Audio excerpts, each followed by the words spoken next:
ഒരു working atmosphere അത്രയും നല്ലതായിട്ട് എനിക്ക് തോന്നിയിരുന്നില്ല. ഇനിയും സമയം നമ്മൾ ഫ്രീ അസിസ്റ്റൻ്റായിട്ട് നിൽക്കണം എന്നുള്ള ഒരു മറുപടിയാണ് കിട്ടിയത്. ഞാൻ നാട്ടിലേക്ക് തിരിച്ചു വരാൻ തീരുമാനിച്ചു. അങ്ങനെയാണ് ഞാൻ ഹയർ ആൻഡ് കെയറുമായിട്ട് ബന്ധപ്പെട്ടത്. അവർ നല്ലൊരു ജെന്യുവൻ ആയിട്ടുള്ള ഏജൻസി ആയിട്ടാണ് എനിക്ക് തോന്നിയത്. എൻ്റെ പേര് ലിജി, ഇത് എൻ്റെ ഹസ്ബൻഡ് ജോബി. എൻ്റെ വീട് കോഴിക്കോട് ജില്ലയിൽ ഓമശ്ശേരി എന്ന സ്ഥലത്താണ്. നഴ്സിംഗ് പാസ് ഔട്ട് ആയത് 2012 അതിനുശേഷം ഞാൻ വർക്കൊന്നും ചെയ്തിരുന്നില്ല, ഹൗസ് വൈഫായിട്ട് നിൽക്കുകയായിരുന്നു. അതിനുശേഷം കുട്ടികളൊക്കെ കുറച്ച് വലുതായതിനു ശേഷമാണ് ഞാൻ എൻ്റെ വീടിൻ്റെ അടുത്തുള്ള ഹോസ്പിറ്റലിൽ ഡ്യൂട്ടിക്ക് പോയി തുടങ്ങിയത്. അതിന് മാത്രം എക്സ്പീരിയൻസ് ഒന്നും എനിക്ക് ഉണ്ടായിരുന്നില്ല. ആ സമയത്ത് ജർമ്മൻ ഭാഷാ പഠനത്തെക്കുറിച്ച് ഇങ്ങനെ ഞാൻ കേൾക്കാനിടയായത്. അപ്പോൾ OET പഠിക്കണോ ജർമ്മൻ പഠിക്കണോ അങ്ങനെ ഒരു ചിന്തയിലായിരുന്നു. അപ്പോൾ അങ്ങനെയാണ് ജർമ്മൻ പഠിച്ചേക്കാം എന്ന് സെലക്ട് ചെയ്തു. അങ്ങനെ ഒരു ഇൻസ്റ്റിറ്റ്യൂട്ടിൽ പോയി ജർമ്മൻ പഠിച്ചു, B2 പാസ്സായി. അതിനുശേഷം ജർമ്മനിയിലേക്ക് പോകുന്നത്. അതൊരു ഏജൻസി ത്രൂ എന്ന് പറയാൻ പറ്റില്ല, അങ്ങനെ ആയിരുന്നില്ല. അവിടേക്ക് ഞാൻ ആദ്യമായിട്ട് ജർമ്മനി പോയത് ഒരു പ്രൈവറ്റ് ഹോസ്പിറ്റലിലേക്കായിരുന്നു. അവിടെ ഒരു വർക്കിംഗ് അറ്റ്മോസ്ഫിയർ അത്രയും നല്ലതായിട്ട് എനിക്ക് തോന്നിയിരുന്നില്ല.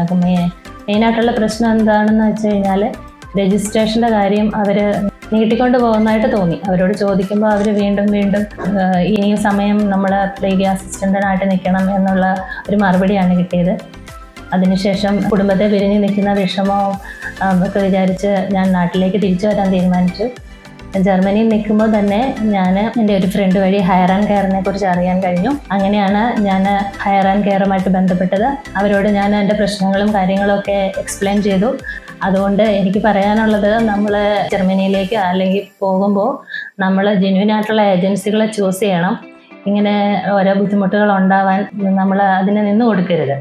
അപ്പോൾ അതിനുശേഷം ഞാൻ ഇവരുമായിട്ട് ബന്ധപ്പെട്ട് നാട്ടിലേക്ക് തിരിച്ചു വന്നു.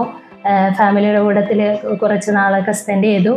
അതിനുശേഷം എൻ്റെ കാര്യങ്ങളൊക്കെ ഇവിടെ നിന്നുകൊണ്ട് തന്നെ ഞാൻ വീണ്ടും പ്രോസസ്സിങ് ചെയ്തു.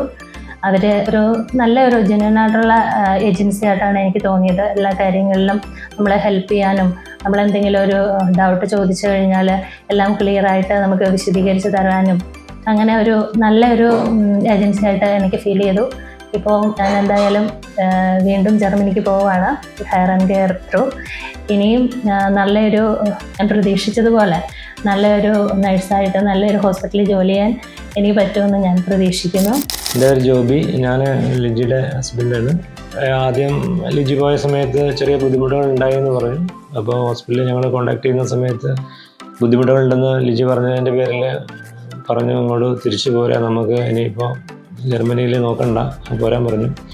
അങ്ങനെ ഇവിടെ വന്നതിന് ശേഷമാണ് ഹയർ ആൻഡ് കെയറിനെ ഒരു ബിജു ആയിട്ട് കോൺടാക്ട് ചെയ്തായിരുന്നു എന്ന് പറഞ്ഞായിരുന്നു. അപ്പോൾ വീണ്ടും ഞങ്ങൾ ബിജുവായിട്ട് തന്നെ കോൺടാക്ട് ചെയ്തു. അപ്പോൾ വീണ്ടും പോകാം, ഏതായാലും ജർമ്മൻ ഭാഷയൊക്കെ പഠിച്ചതാണല്ലോ, ഒരു കൊല്ലം പഠിച്ചാണല്ലോ എന്ന് വിചാരിച്ച് വീണ്ടും ബിജുവായിട്ട് തന്നെ കോൺടാക്ട് ചെയ്തപ്പോൾ ബിജു പറഞ്ഞു കഴിഞ്ഞാൽ അങ്ങനത്തെ ബുദ്ധിമുട്ടൊന്നും ഉണ്ടാകാൻ സാധ്യതയില്ല, നമുക്കൊന്നുകൂടെ ട്രൈ ചെയ്യാമെന്ന് പറഞ്ഞതിൻ്റെ പേരിൽ ഏതായാലും ഹയർ ആൻഡ് കെയറുമായിട്ട് വീണ്ടും കോൺടാക്ട് ചെയ്തു. അപ്പോൾ ഏതായാലും വീണ്ടും പ്രോസസ്സിങ് തുടങ്ങി. അതിൽ തന്നെ നമുക്ക് ഒരു ഗുണം കിട്ടിയെന്ന് വെച്ച് കഴിഞ്ഞാൽ വേറെ സാമ്പത്തികമായിട്ടുള്ള ബുദ്ധിമുട്ടുകളൊന്നും നമുക്ക് ഉണ്ടായില്ല. അതാണ് ഏറ്റവും വലിയ ഇത്. ആദ്യം പോയ സമയത്ത് കുറച്ച് ബുദ്ധിമുട്ടുകൾ ഉണ്ടായി, സാമ്പത്തികമായിട്ട് കുറേ പൈസകളൊക്കെ പോയായിരുന്നു. എന്നാലും ഈ പ്രാവശ്യം നമുക്ക് പിന്നെ അങ്ങനെ ഒരു ബുദ്ധിമുട്ടില്ലാതെ തന്നെ അവള് 2-ാം തീയതി ജർമ്മനിക്ക് പോവാണ്, April 2-ന്.